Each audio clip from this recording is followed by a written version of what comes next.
Maya Chen was just another 17-year-old human living on the outer rim colony of New Terra. To the galaxy's advanced alien species, she was nothing special. Humans were the newest members of the Galactic Federation, barely a century since first contact. Most aliens saw them as weak, young, and unimportant. The Zephyrians, with their crystal-based technology and thousand-year lifespans, often called humans mayflies because of their short lives. The massive Chronic Empire, standing 12 feet tall with armor-like skin, laughed at human military attempts. Even the peaceful Veltar, despite their diplomatic nature, treated humans like children who needed constant guidance. Maya lived this reality every day. At the Federation Youth Academy on New Terra, she was one of only 12 human students among 300 aliens. The academy was supposed to promote unity between species, but mostly it showed how far behind humans were in everything. In combat training, the Zephyrian students moved like flowing water, their crystal weapons creating shields of pure energy. The young Chronics could lift massive weights and their thick skin could stop most projectiles. The Veltar students used advanced telepathic coordination that made their teamwork perfect. Then there was Maya. Average height, average strength, using basic projectile weapons that seemed ancient compared to alien technology. Her instructors, a mix of different species, were polite but clearly didn't expect much from her. Combat instructor Zerthak, a veteran Chronic warrior, often used her as an example of human limitations. Notice how the human student struggles with the basic defensive sequence, Zerthak would announce to the class. This is why humans require so much protection in real combat situations. Their reaction times are slow, their bodies are fragile, and their weapons are primitive. Maya endured these comments silently. She had learned that arguing only made things worse. The other human students had mostly given up trying to compete seriously. They focused on academic studies or support roles, accepting that combat was not humanity's strength. But Maya was different. Every night after regular training ended, she stayed in the simulator rooms. She studied every combat video she could find, analyzing alien fighting techniques and trying to understand their weaknesses. She practiced for hours, working on speed, accuracy, and timing. Her parents back on Earth sent her messages encouraging her to focus on engineering or diplomacy like her older brother. "Combat isn't for humans, sweetheart," her mother would say. "We contribute to the galaxy in other ways." The Academy's AI system tracked all student performance. Maya's scores were average at best. She could barely keep up with the minimum requirements.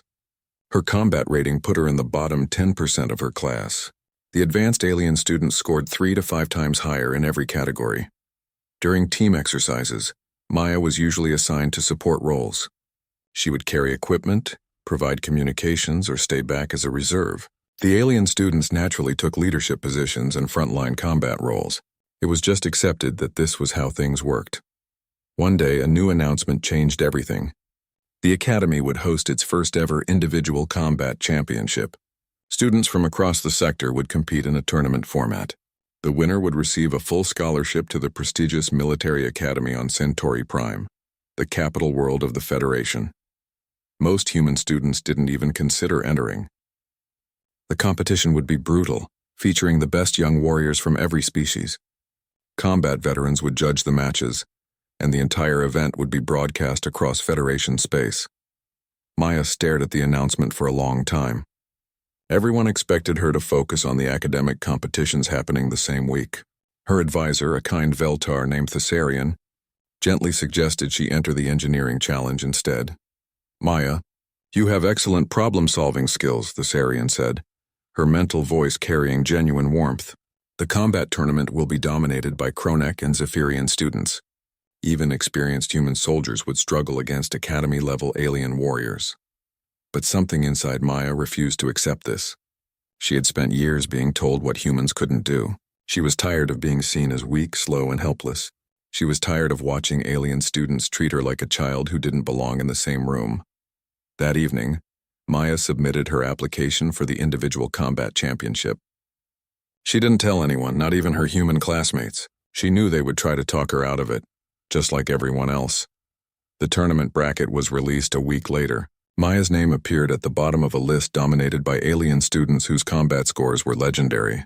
Her first opponent would be Kreshtar, a Chronic student who had never lost a practice match. His combat rating was 5 times higher than hers. When the other students saw the brackets, the reaction was immediate. Some alien students laughed openly. Others looked concerned, as if Maya might get seriously hurt. Her human classmates were horrified. "Maya, you can't be serious," said David, her closest human friend. "Kreshtar broke 3 training dummies last week just warming up. His skin is like armor, and he's been training since he was 5 years old." But Maya had made her decision.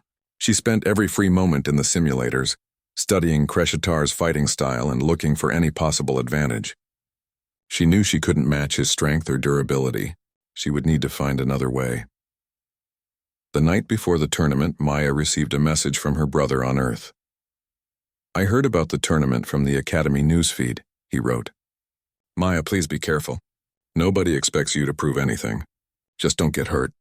Maya stared at those words for a long time. Nobody expects you to prove anything. That was the problem, wasn't it? Nobody expected humans to be capable of anything remarkable. They were the galaxy's junior partners, grateful to be included but never really important. As she prepared for bed, Maya made a promise to herself. Win or lose, she would show everyone that humans were more than they appeared. She would fight with everything she had, using every advantage she could find. Tomorrow, the galaxy would see what a human teenager could really do when she refused to accept limitations. Tomorrow, everything would change. The combat arena waited, and Maya Chen was ready to show the universe something it had never seen before. The combat arena buzzed with excitement as hundreds of alien spectators filled the viewing sections. The individual combat championship was the Academy's biggest event, and students from 12 different species had gathered to compete. Maya stood in the preparation area, watching the preliminary matches on the screens. The fights were brutal and impressive. Zephyrian students moved like liquid lightning, their crystal weapons creating dazzling displays of energy. Kronek warriors charged forward like living tanks, their massive fists crushing defensive barriers. The few matches involving other species ended quickly, usually with one competitor yielding before serious injury occurred. Maya's human classmates sat together in a corner of the spectator area. She could see them through the arena's transparent walls, looking nervous and worried. David kept glancing toward the preparation area where Maya waited, his face showing clear concern. The alien students preparing for their matches barely acknowledged Maya's presence. To them, she was already defeated. Some looked at her with what might have been pity. Others seemed confused about why she had entered at all. "Attention competitors," announced the arena's AI system. "First-round matches will begin in 30 minutes. All participants must complete final equipment checks and medical clearance." Maya checked her gear one more time. She wore standard Academy combat armor, lightweight protection that covered her vital areas. Her weapon was a human-designed kinetic rifle, firing solid projectiles at high velocity. Compared to the energy weapons and exotic technologies used by other species, it looked almost primitive. But Maya had spent months modifying and perfecting this rifle. She had studied the ballistics, adjusted the firing mechanisms, and practiced until she could hit targets that seemed impossible. The weapon might look simple, but she knew exactly what it could do. The medical scanner confirmed she was healthy and ready for combat. As Maya walked toward the arena entrance, she passed Kreshtar, her first opponent. The young Kronek stood nearly 8 feet tall, his gray skin looking like natural armor. His weapon was a massive energy hammer that could crush stone. Kreshtar looked down at Maya with what might have been sympathy. "Little human," he said in heavily accented standard, "you should not be here. I do not wish to hurt you, but I will not hold back in combat." Maya looked up at him calmly. "I wouldn't want you to," she replied. "Good luck." The Kronek student seemed surprised by her response. Most opponents showed fear when facing him. Maya's calm confidence was unexpected. The arena's central platform was a circular space 50 meters across, surrounded by energy barriers that would contain the combat. Advanced medical systems stood ready to intervene if anyone was seriously injured. The surface could be modified for different environments, but the first matches would use the standard flat platform. Combat instructor Zerthak served as the primary judge, flanked by instructors from other species. His voice boomed across the arena as he explained the rules to the gathered spectators. Each match continues until one competitor yields, is rendered unconscious, or is unable to continue. Lethal force is prohibited, but serious injury is expected and accepted. Medical systems will intervene only when necessary to preserve life. Maya entered the arena to scattered applause from the human section and polite acknowledgement from most alien spectators. Some Chronic students cheered loudly for Kreshitar, confident in their fellow warrior's victory. The two competitors took positions at opposite ends of the platform. Maya looked tiny compared to her massive opponent, but she showed no signs of fear or hesitation. She held her rifle in a ready position, her stance balanced and alert. "Competitors prepare for combat," Zerthak announced. "The match will begin in 10 seconds. Maya closed her eyes briefly, running through her strategy one more time. She had studied dozens of hours of Kreshtar's training footage. He was strong, durable, and experienced, but he had patterns. He preferred direct attacks, using his natural advantages to overwhelm opponents quickly. "Begin!" Kreshitar charged immediately, his energy hammer crackling with power. The platform shook under his heavy footsteps as he crossed the distance with surprising speed. This was his standard opening move, trying to end fights quickly before opponents could adapt. Maya didn't run. Instead, she moved laterally with fluid precision, her rifle already tracking her opponent's movement. As Kreshitar's hammer came down where she had been standing, Maya fired her first shot. The kinetic round struck Kreshitar in the shoulder, right at a joint in his natural armor. The impact staggered him slightly, more from surprise than damage. Kronek's skin was tough, but Maya's modified ammunition was designed for maximum kinetic transfer. The crowd murmured in surprise. Few opponents managed to land any hit on Kreshitar, especially not immediately. Maya continued moving, staying at range while firing precisely aimed shots at specific targets. Kreshitar roared and changed tactics, throwing his energy hammer like a massive projectile. The weapon spun through the air with devastating force, but Maya had anticipated this move. She dropped into a roll, the hammer passing inches over her head, then came up firing. 3 rapid shots struck Kreshitar in quick succession. One hit his knee joint, causing him to stumble. Another struck his elbow, making his arm go temporarily numb. The third hit his chest right over his heart with enough force to knock him backward. The arena fell silent. No one had ever seen a human move like this, fight like this. Maya's movements were precise and calculated, every shot planned and purposeful. She wasn't trying to overpower her opponent. She was systematically dismantling his advantages. Kreshitar retrieved his hammer and charged again, but now he was favoring his injured leg. Maya used this against him, staying on his weak side while continuing her precise fire. Each shot targeted specific points, gradually wearing down his mobility and effectiveness. The young Kronek was growing frustrated. His usual tactics weren't working against this strange human opponent. She moved differently than other fighters, not faster necessarily, but with an efficiency that made her difficult to predict or counter. Maya fired again, this time hitting Kreshitar's weapon hand. The impact made him lose his grip on the energy hammer, which clattered across the platform. For the first time in his academy career, Kreshitar was disarmed in combat. The crowd was on its feet now, alien spectators staring in disbelief. The human section was cheering wildly, hardly believing what they were seeing. Maya Chen, the average human student, was dominating one of the academy's most feared warriors.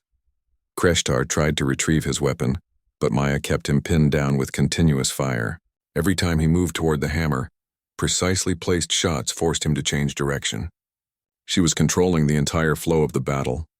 Finally, breathing heavily and unable to reach his weapon, Kreshitar looked across the platform at his opponent. Maya stood calmly, her rifle trained on him, waiting for his decision.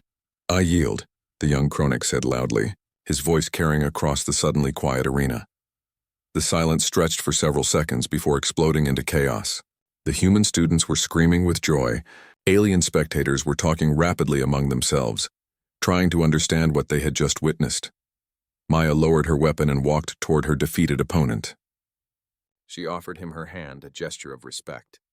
Kreshitar stared at her for a moment, then clasped her hand with his massive one. "You fight like no human I have ever seen," he said quietly. "How did you learn to move like that?" Maya smiled. "I learned by watching you," she replied. "All of you. I studied every technique, every strategy, every weakness. I just needed to find a way to use what I learned." As Maya left the arena, the crowd was still buzzing with excitement and confusion.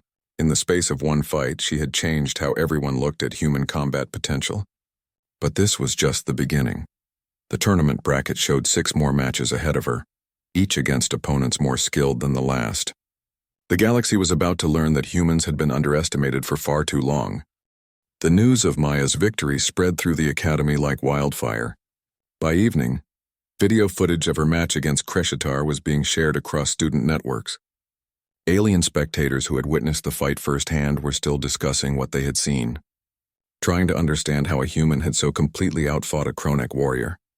Maya sat in her dormitory room, reviewing footage of her next opponent while her human classmates celebrated in the common area. Through her door, she could hear David excitedly describing the match to students who had missed it. "You should have seen it," David was saying. She moved like she knew exactly what he was going to do before he did it. Every shot was perfect, every movement calculated. "I've never seen anything like it." But Maya knew the real challenge was just beginning. Her second-round opponent was Zixandra, a Zephyrian student whose combat scores were among the highest in the academy.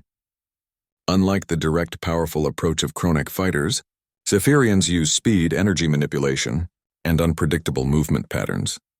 Maya studied hours of Zixandra's training footage, analyzing her techniques and looking for patterns.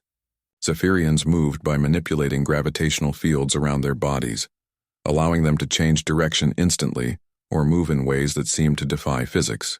Their crystal weapons could create energy barriers, fire-focused beams, or generate area effect explosions.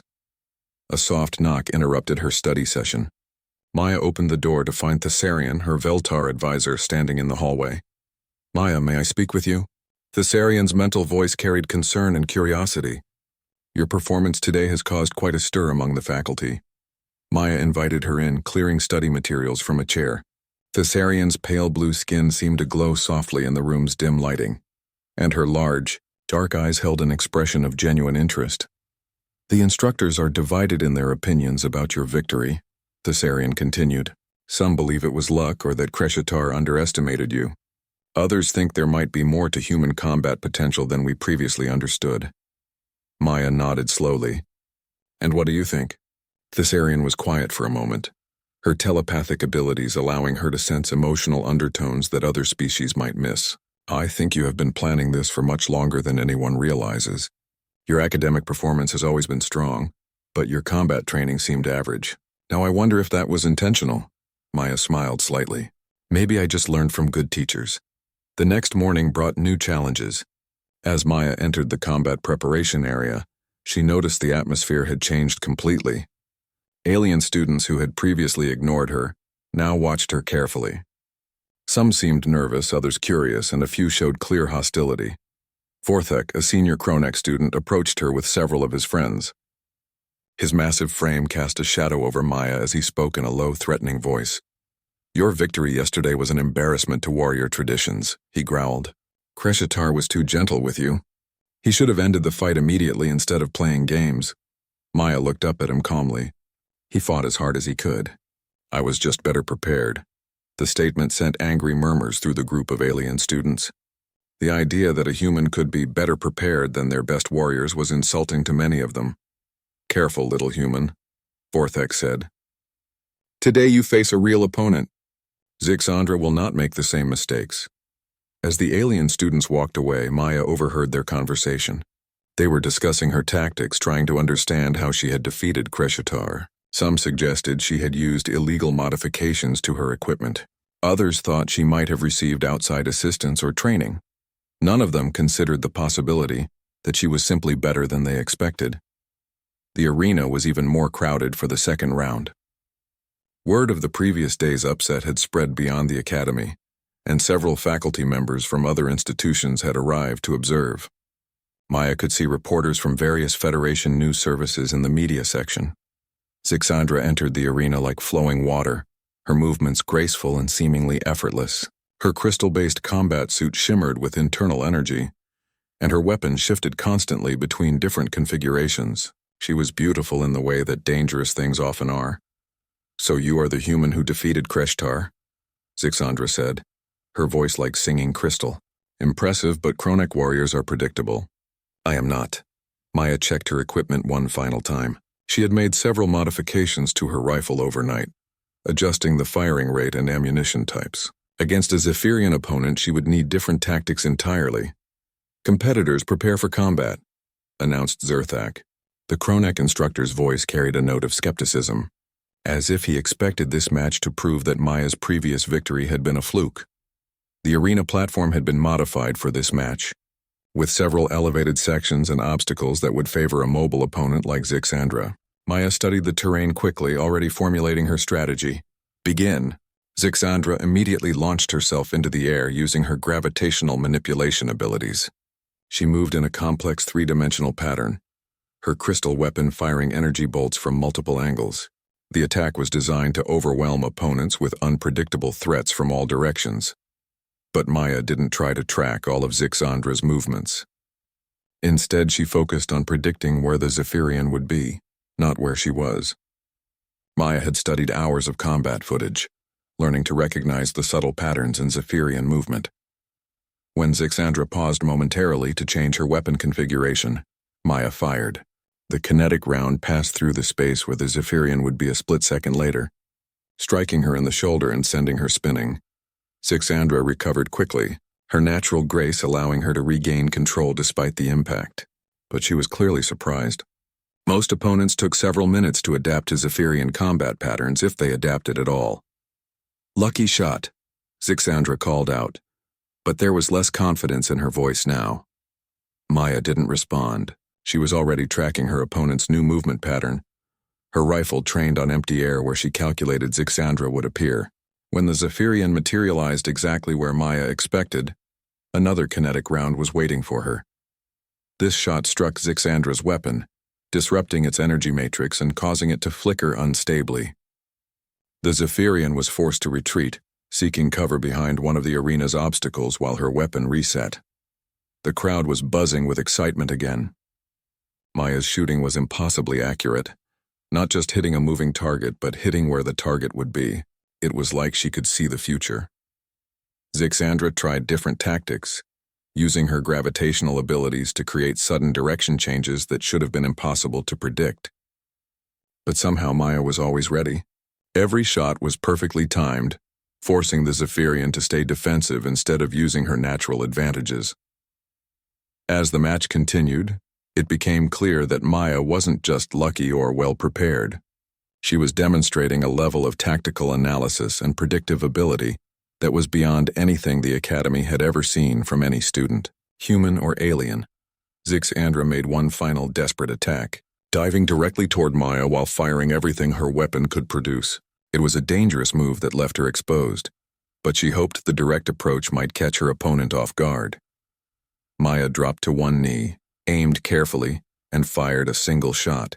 The round struck Zixandra's weapon at exactly the right moment, causing a feedback explosion that disabled both the weapon and the Zephyrian's gravitational controls.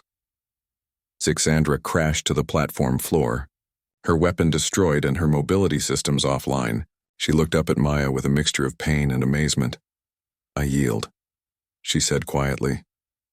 The arena erupted in chaos once again. Maya had now defeated representatives of the two most dominant warrior species in the Federation. The impossible was becoming routine, and no one knew what to think anymore. As Maya helped Zixandra to her feet, the defeated Zephyrian asked the question everyone was wondering. "How did you know where I would be? My movement patterns are random, controlled by quantum fluctuations. No one should be able to predict them." Maya smiled. "They're not as random as you think. Every species has patterns, even when they try not to. I just learned to see them." The galaxy was beginning to realize that humanity's greatest strength might not be technology or physical ability. It might be something far more dangerous: the ability to learn, adapt, and find weaknesses that others couldn't even see. The Academy's communication networks were buzzing with activity as news of Maya's second victory spread across Federation space. What had started as a local tournament was now attracting attention from military academies, research institutions, and government officials throughout the galaxy. Maya tried to maintain her normal routine, attending classes and studying between matches, but everything had changed. Alien students who had previously ignored her now watched her every movement with intense curiosity. Some approached her with respectful questions about human combat techniques, while others kept their distance, clearly unsettled by what they had witnessed. In her advanced tactical analysis class, Professor Kenthvar, a distinguished Veltar military theorist, used Maya's matches as case studies. The elderly academic projected holographic replays of her fights, analyzing them frame by frame.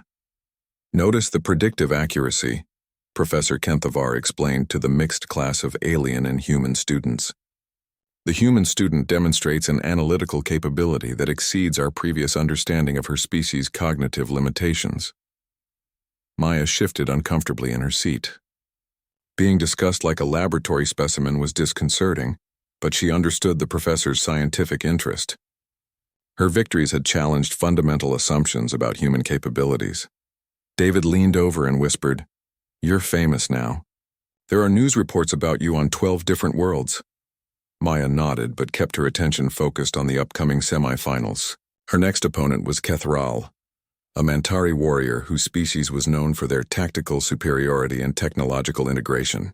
The Mantari had been the Federation's primary military strategists for over 3 centuries, and their combat training emphasized adaptability and intelligence over raw physical power. Unlike her previous opponents, Kethral would not underestimate her. The Mantari student had undoubtedly studied every second of her previous matches, analyzing her techniques and developing countermeasures. This would be her most challenging fight yet. That evening, Maya received an unexpected visitor. Admiral Threndok, the Chronic military leader who served as the Academy's senior combat instructor, knocked on her dormitory door. The massive alien had to duck to enter her room, his battle-scarred armor making soft metallic sounds as he moved. "Student Chen," Admiral Threndok said formally, "I have come to speak with you about your recent performances." Maya stood at attention, unsure what to expect. Admiral Threndok was a legendary figure, a veteran of dozens of major conflicts who had trained some of the Federation's most elite warriors. "Your victories have created significant discussion among military leadership," the Admiral continued. "Some believe your success represents a new understanding of human potential. Others suggest you are an anomaly, not representative of your species' actual capabilities." Maya waited silently for him to continue. "I have reviewed your complete academic and training records," Admiral Threndok said. "Your combat scores have been consistently average. Your physical capabilities remain within normal human parameters, yet you have defeated opponents who should have been vastly superior." The Admiral paused, studying Maya with his deep-set eyes. "How do you explain this contradiction?" Maya chose her words carefully. "I think most people have been measuring the wrong things, sir. Everyone focuses on strength, speed, and advanced technology. But in real combat, understanding your opponent matters more than overpowering them." Admiral Threndok nodded slowly. "And how does one achieve this understanding?" "By watching, learning, finding patterns that others miss." Maya gestured toward her study materials. "Every species has strengths, but they also have blind spots. Advantages can become weaknesses if you know how to exploit them." The Admiral was quiet for a long moment. "You speak like a veteran warrior, not an academy student. Where did you learn these concepts?" Maya smiled slightly. "From studying all of you. Every training video, every tactical manual, every combat record I could access. Humans might be new to the galaxy, but we're very good at learning from others." Admiral Threndok left without another word, but Maya sensed that their conversation would have consequences beyond the tournament. The next morning brought increased security around the arena. Maya learned that several high-ranking military officials had arrived to observe the semifinals, including representatives from species that hadn't shown interest in the Academy before. In the preparation area, Maya encountered Kethral for the first time. The Mantari student was tall and thin, with forearms that moved independently and large compound eyes that could track multiple targets simultaneously. His combat suit was integrated with advanced computational systems that provided real-time tactical analysis. "Maya Chen," Kethral said, his voice carrying the precise diction typical of his species. "Your previous victories were impressive, but they exploited specific weaknesses in opponent psychology and training. I have compensated for these factors." Maya checked her equipment, noting that Kethral was carrying multiple weapon types and what appeared to be adaptive defensive systems. "We'll see," she replied simply. The arena was packed beyond capacity with overflow crowds watching through remote viewing systems. Maya could see alien dignitaries in the VIP section, their attention focused intently on the upcoming match. As she entered the combat platform, Maya felt the weight of expectations from multiple directions. The human students wanted her to continue proving their species' worth. Many alien observers were hoping to see her finally defeated, confirming that her previous victories had been flukes. Others seemed genuinely curious about what would happen next. "Competitors, prepare for combat," announced Zerthak. "This semi-final match will determine advancement to tomorrow's championship round." The platform had been configured as a complex urban environment, with multiple levels, obstacles, and sightlines. It was designed to favor tactical thinking over direct confrontation, playing to Mantari's strengths. "Begin."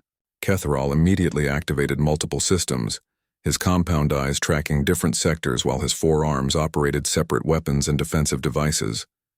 He moved with calculated precision, using the environment's complexity to create overlapping fields of fire, while maintaining multiple escape routes. Maya recognized the tactics immediately. The Mantari was trying to control the battlefield through superior positioning and information gathering. It was a sophisticated approach that had probably worked against every previous opponent. But Maya had studied Mantari tactical doctrine extensively. She understood their systematic approach to combat, their reliance on technological superiority, and their assumption that opponents would react predictably to superior firepower. Instead of seeking cover or trying to match Kethrol's technological advantages, Maya did something unexpected. She charged directly toward him, moving in patterns that violated basic tactical doctrine. Kethrol's computational systems had been programmed to predict logical opponent behavior. Maya's seemingly irrational approach confused his targeting algorithms and forced him to rely on direct observation instead of calculated predictions. As Maya closed the distance, she fired rapid bursts that weren't aimed at Kethrol directly. Instead, her shot struck his positioning equipment, communication arrays, and sensor systems. She was systematically dismantling his technological advantages while staying inside his minimum engagement range. Kethrol tried to retreat and re-establish proper tactical spacing, but Maya had anticipated this response. She used the urban environment against him, cutting off his escape routes and forcing him into increasingly desperate positions. The Mantari students' forearms became a disadvantage in close quarters as Maya stayed too close for him to bring multiple weapons to bear effectively. His advanced systems couldn't compensate for an opponent who refused to fight according to established patterns. Maya's final attack was brutally simple. She cornered Kethrol in a dead-end section of the urban environment, destroyed his remaining functional equipment with precisely placed shots, then aimed her rifle directly at his center mass from point-blank range. "I yield," Kethrol said, his voice showing both defeat and grudging respect. The arena fell silent for several seconds before exploding into the loudest cheers yet. Maya had now defeated representatives of 3 major species, each using completely different tactics adapted to their specific strengths and weaknesses. As she helped Kethrol to his feet, the defeated Mantari asked, "How did you know our tactical algorithms could be confused by irrational behavior patterns?" Maya smiled. "Because I read the programming manuals. All of them. Your species documents everything very thoroughly."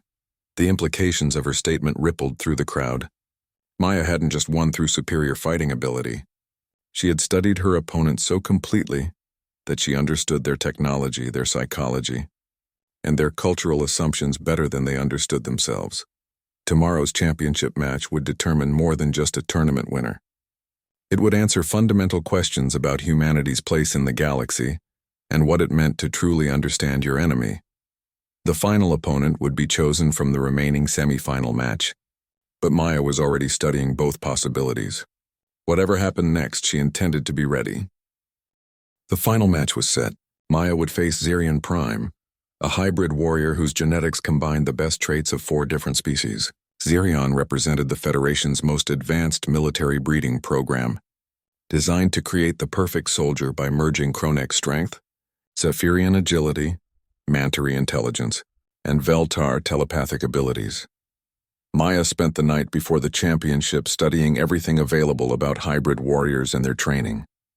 The data was limited, as most information about the breeding program remained classified, but she found enough to understand what she would be facing. Zerion Prime wasn't just skilled in multiple combat styles. His hybrid nature meant he could switch between different species fighting techniques mid-combat, adapting instantly to whatever approach would be most effective. His telepathic abilities would let him sense her intentions, while his enhanced physical capabilities would allow him to execute any tactical response. For the first time since the tournament began, Maya felt genuinely uncertain about her chances. Her previous victories had relied on understanding and exploiting the limitations of specific species. Azerion was designed to have no such limitations. The morning brought unprecedented crowds to the academy. Transport ships from across the sector had arrived overnight, carrying military observers, government officials, and media representatives from dozens of different worlds.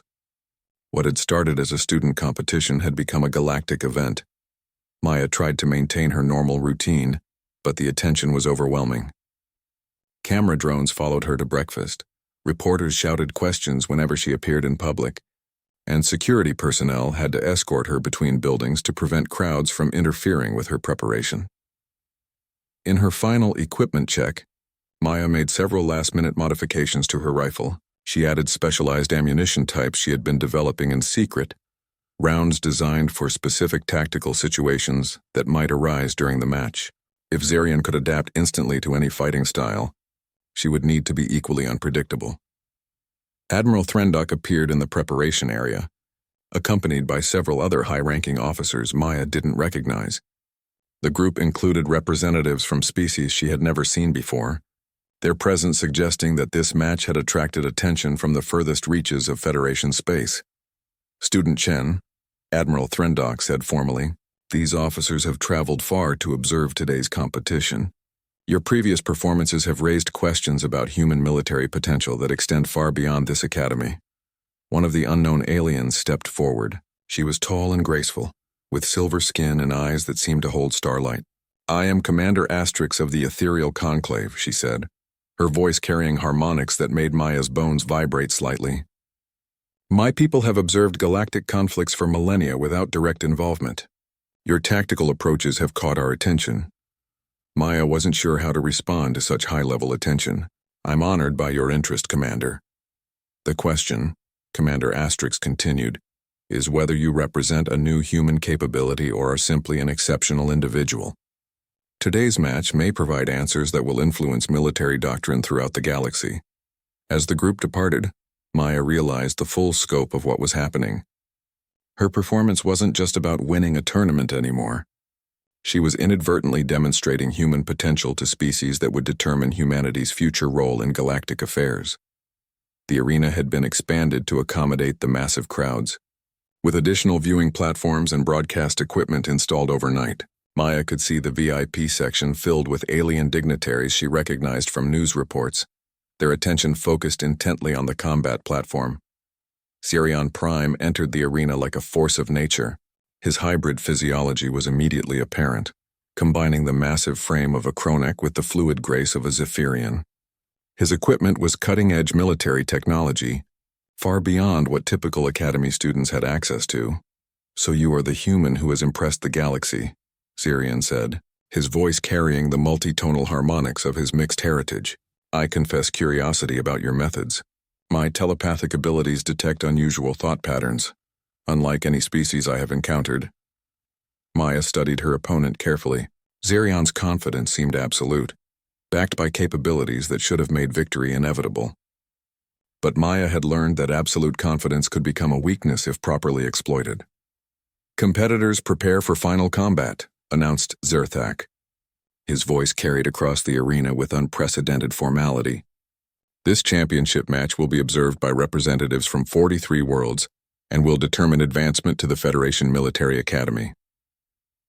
The platform had been configured as a neutral environment, providing no advantages to any particular fighting style. It was a perfectly balanced arena, where pure skill and adaptability would determine the outcome.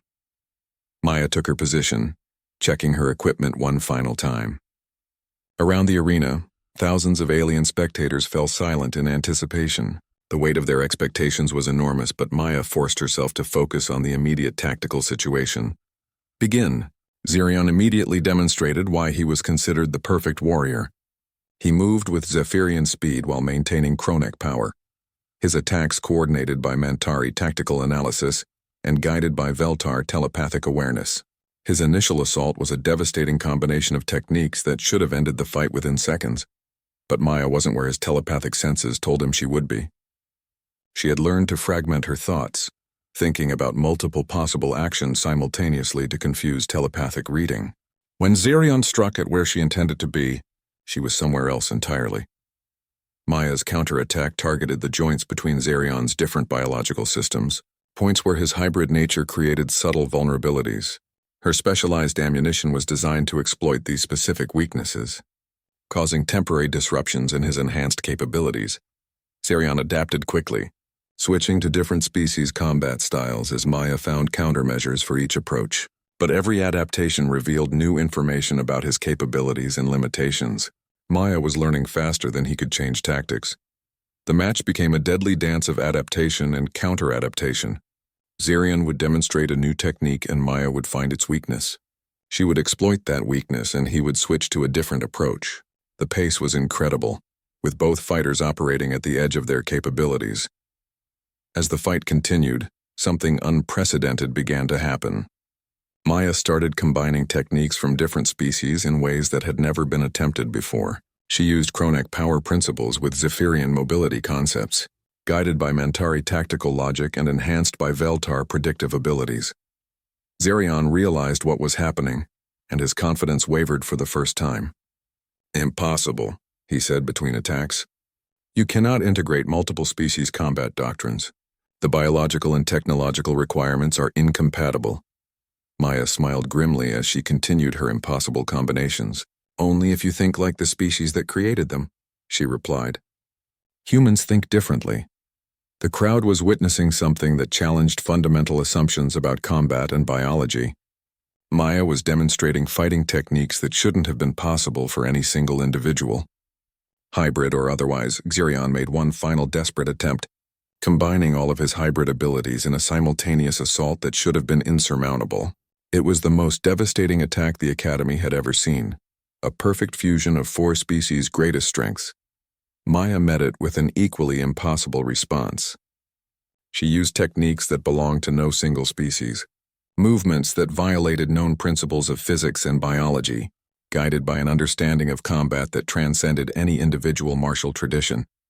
When the energy cleared, Zerion Prime lay motionless on the platform, his weapons disabled and his hybrid systems overwhelmed. Maya stood over him, her rifle aimed at his center mass. "Completely unharmed, I yield," Zerion whispered, his voice carrying shock and something that might have been awe. The arena exploded into chaos unlike anything in Federation history. Alien spectators were on their feet, shouting in dozens of different languages. The VIP section buzzed with intense discussions as military leaders tried to process what they had witnessed. Maya had won the tournament, but more importantly, she had demonstrated that humans possessed capabilities that no one had imagined. They weren't just another species to be protected and guided. They were something entirely new, with the potential to revolutionize everything the galaxy thought it knew about warfare, tactics, and the very nature of intelligent combat. As Maya helped Zerion to his feet, the defeated hybrid warrior asked the question that everyone was thinking. "What are you?"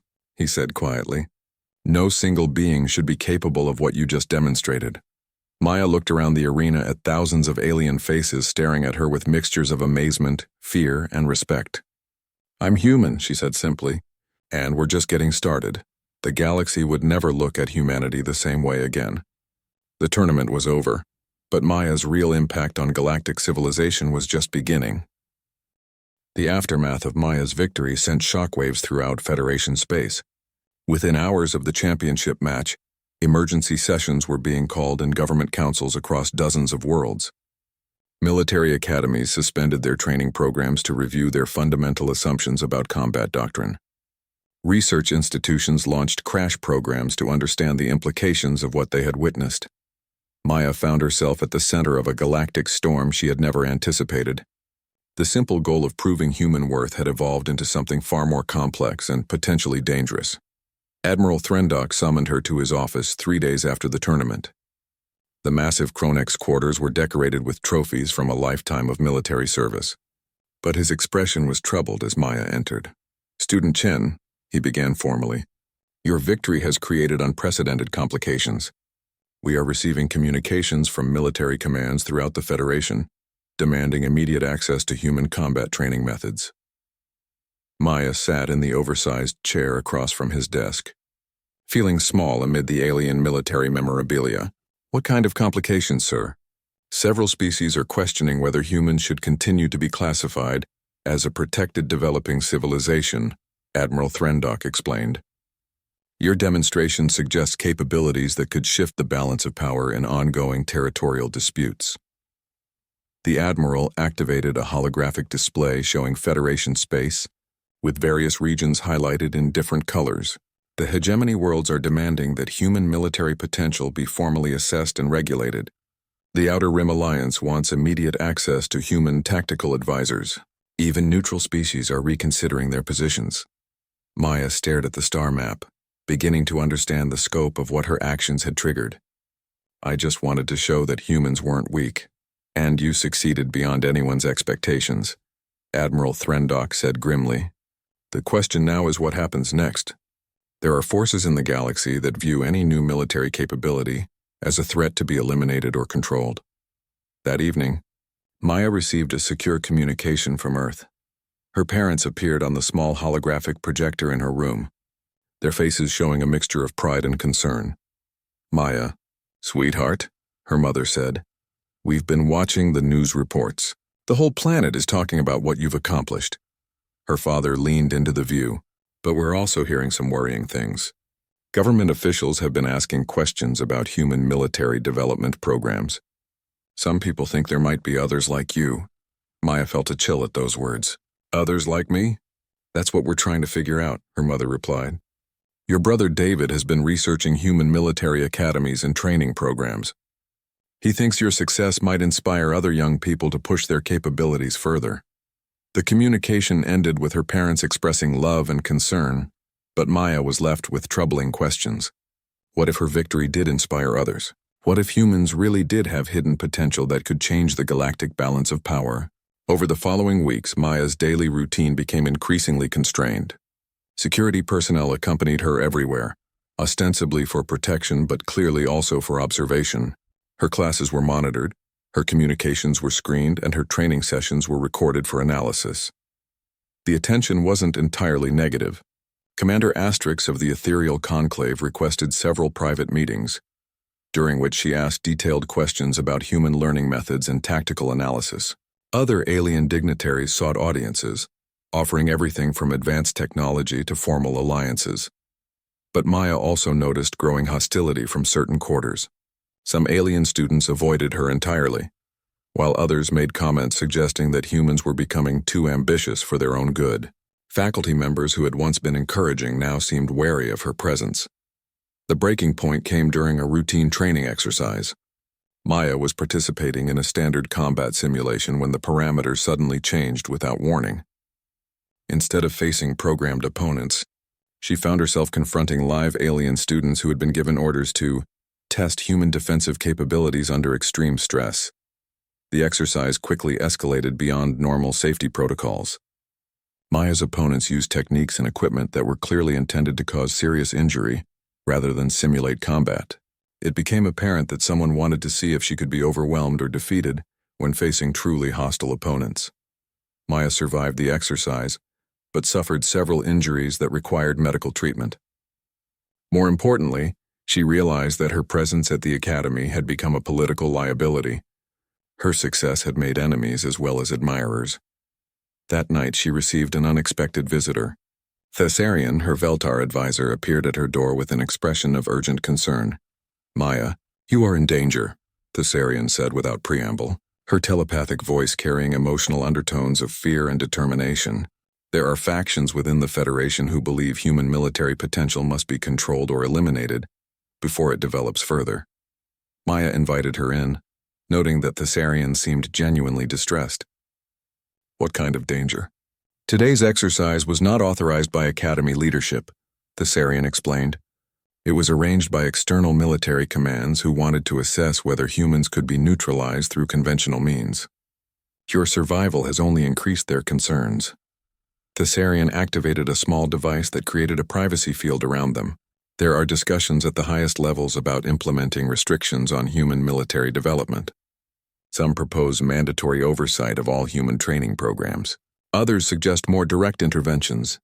Maya felt her world shifting around her. You mean they want to stop humans from becoming soldiers? Worse than that, Thessarian replied. Some factions believe that human analytical capabilities represent an existential threat to galactic stability. They argue that a species capable of understanding and exploiting the weaknesses of all other species must be controlled before they become too numerous or too skilled. The Veltar's mental voice carried deep sadness. Your victory was meant to prove human worth, but it has convinced some that humans are too dangerous to be allowed unlimited development. Maya stared out her window at the alien stars, contemplating the unintended consequences of her actions. She had wanted to show that humans deserved respect, but instead she had made them feared. What do you think I should do? Maya asked. Thessarian was quiet for a long moment. The recording of your championship match has been analyzed by military experts throughout the galaxy. They all reached the same conclusion.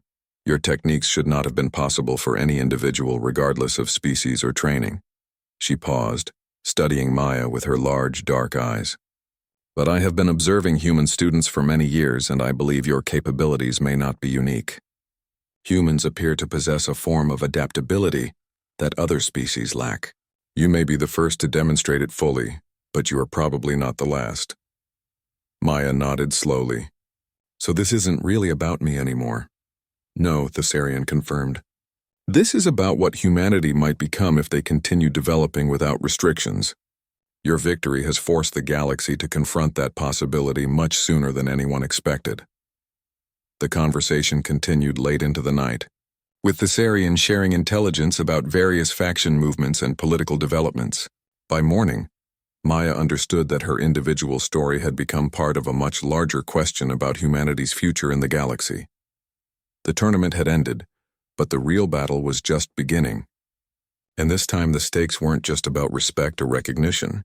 They were about whether humanity would be allowed to reach its full potential, or whether fear would lead to restrictions that could shape human development for generations to come. Maya looked out at the alien sunrise and made a decision. She would not let fear determine humanity's future. Whatever came next, she would face it with the same determination that had carried her through the tournament. The galaxy was about to learn that humans were more than just skilled fighters. They were a species that refused to accept limitations, no matter who tried to impose them. 6 months after the tournament, Maya stood before the largest gathering of alien leaders in Federation history. The Grand Assembly had been convened on the neutral world of Harmony Station to address what diplomatic communications termed the human question. Representatives from over 200 species filled the massive amphitheater, their attention focused on the teenager who had inadvertently changed the course of galactic politics. The months following her victory had been a whirlwind of consequences. Several human colonies had reported young people achieving impossible feats in various fields, from engineering to strategy to scientific research. Earth's government had been forced to acknowledge that humanity possessed capabilities they themselves hadn't fully understood. Maya's championship video had been analyzed by every major military institution in the galaxy. The consensus was unanimous and terrifying to many species. Humans demonstrated an adaptability that allowed them to exceed the theoretical limits of any individual species' capabilities. Now, as Maya prepared to address the assembly, she carried the weight of her entire species' future. The decisions made here would determine whether humans would be allowed to develop freely or whether restrictions would be imposed to limit their potential. Speaker Vorthalin of the Hegemony world stood to present the case for restrictions. The ancient Zephyrian's crystal form glowed with formal authority as he addressed the assembly. Esteemed colleagues, Speaker Vorthalin began, his harmonic voice carrying across the amphitheater. We face an unprecedented situation. The human species demonstrates capabilities that fundamentally challenge the established order of galactic civilization. He activated a holographic display showing Maya's combat footage alongside analysis data. These recordings demonstrate combat techniques that violate known biological limitations. No single being should be capable of integrating multiple species combat doctrines while simultaneously exceeding the performance parameters of those species. Murmurs, of agreement rippled through sections of the assembly. Several species had legitimate concerns about the implications of unlimited human development. "We do not propose hostility toward humanity," Speaker Vorthalin continued. "Rather, we suggest a structured development program that allows human advancement while maintaining galactic stability. Mandatory oversight, regulated training programs, and controlled integration into Federation military structures." Representative Kexthol of the Mantari Collective rose to speak next. Her forearms moved independently as she manipulated multiple data streams. "Simultaneously, our analysis confirms that human adaptability exceeds all previous measurements," she said with typical Mantari precision. "However, we must also consider the implications of attempting to restrict a species with such demonstrated capabilities." She displayed new data showing human achievements across multiple colonies. Since the tournament, human performance in various fields has improved dramatically. Engineering projects that should have taken decades are being completed in months. Scientific problems that stumped our best researchers are being solved by human students. The assembly stirred with uncomfortable energy. The scope of human potential was becoming clear, and it was larger than anyone had anticipated. "Restriction may be impossible," Representative Kexthol concluded, "and the attempt could create the very conflict we seek to avoid." Commander Asterix of the Ethereal Conclave requested permission to speak. Her silver form seemed to shimmer as she stood, drawing attention from across the amphitheater. "My people have observed galactic development for millennia without interference," she said, her harmonic voice carrying weight beyond her words. "We have seen civilizations rise and fall, usually because they failed to adapt to new circumstances." She gestured toward Maya. "This young human represents something we have not encountered before. A species capable of learning from all others while exceeding the limitations of each. This is not a threat to be contained. It is evolution in action." Commander Asterix's statement sent shockwaves through the assembly. The Ethereal Conclave's endorsement of human development carried enormous political weight. Finally, it was Maya's turn to speak. She walked to the central podium, feeling the weight of hundreds of alien eyes upon her. The teenager who had simply wanted to prove human worth now faced the task of speaking for her entire species. "Honored representatives," Maya began, her voice carrying clearly through the translation systems, "I understand your concerns about human capabilities. 6 months ago, I shared many of them." She paused, looking around the amphitheater at the assembled alien leaders. "I entered a tournament not to threaten anyone, but to prove that humans deserved respect. I wanted to show that we weren't weak or helpless children who needed constant protection." Maya activated her own holographic display, showing not combat footage but images of human achievements throughout Federation space. "What I discovered surprised me as much as anyone else. Humans don't exceed other species' capabilities by being stronger, faster, or smarter. We do it by learning from all of you and finding ways to combine your strengths while avoiding your limitations." She displayed footage of human students working alongside alien colleagues, demonstrating the collaborative approach that had become humanity's signature. "The question isn't whether humans are dangerous," Maya continued. "The question is whether the galaxy wants to benefit from human adaptability, or whether fear will prevent that cooperation." She looked directly at Speaker Vorthalin. "Restrictions won't work because they misunderstand what makes humans effective. We don't succeed by following predetermined programs. We succeed by adapting to circumstances that no one anticipated." Maya's final display showed projections of human development under different scenarios. "Restrict us and you'll create exactly the conflict you're trying to prevent. Partner with us and everyone benefits from capabilities that no single species can achieve alone." The assembly fell silent as Maya concluded her remarks. The weight of decision hung heavy in the amphitheater. The debate that followed lasted 3 days. Species representatives argued passionately for different approaches, with positions shifting as new information emerged. Some maintained that restrictions were necessary for galactic stability. Others argued that partnership offered unprecedented opportunities for advancement. In the end, the vote was closer than anyone had expected. By a narrow margin, the assembly chose partnership over restriction. Humanity would be allowed to develop freely, but with voluntary participation in cooperative programs designed to share human adaptability with other species. Maya watched the vote from the observation gallery, surrounded by human colonists who had traveled to witness this historic moment. When the final tally was announced, the relief was overwhelming. But Maya understood that this was only the beginning. The real work of proving that humans could be trusted partners rather than dangerous rivals would take generations. As she left Harmony Station, Maya reflected on how much had changed since that first tournament match. She had been known as just another teenager, struggling to prove her worth in an alien-dominated galaxy. Now she was recognized as the individual who had forced an entire galactic civilization to reconsider its fundamental assumptions about capability, cooperation, and the nature of intelligence itself. The combat video that had started everything continued to spread throughout Federation space, inspiring humans and aliens alike to push beyond their perceived limitations. It had become more than just a recording of a tournament victory. It was proof that in a galaxy full of diverse species, the most powerful capability might be the ability to learn from everyone else. Maya's story was ending, but humanity's story was just beginning. And throughout the galaxy, young beings of every species were starting to wonder what they might accomplish if they stopped accepting the limitations others imposed on them. The teenager who had changed everything smiled as she looked toward the stars. The universe was vast, full of challenges and opportunities that no single species could face alone. But together, with human adaptability helping to bridge the gaps between different forms of intelligence and capability, there seemed to be no limit to what they might achieve.